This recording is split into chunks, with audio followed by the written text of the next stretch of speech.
আসসালামু আলাইকুম। আশা করি সবাই ভালো আছে।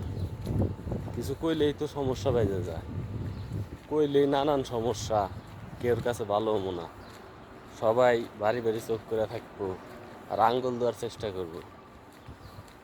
এখন পা চাটাচাটির দিন শেষ, পা তো চাটের নাই, মানুষে চাটছে। কারণ আপনারা কি করতেছেন? আপনারা তো তেল দিতেছেন, তেল তেল দেওয়ার সময় শুরু হয়েছে, তাই না? তেল দেওয়ার দিন আসছে, দেখতেছি সবাইরই তেল।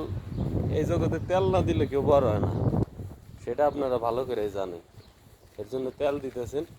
5-8 দিন তো শেষ হয়েছে, বুঝছি, কইছেন। কারণ আপনারা কি করতেছেন? পা তো চাটবার পারতেছেন না, কারণ মাথায় তেল দিয়ে দিতেছেন। দিতে থাকেন তেল, কয়দিন দিবেন, সময় ঠিকই আসবো, তখন তেল দেওয়ার জন্য আর মাথা খুঁজে পাইবেন না। তো সবার ধন্যবাদ।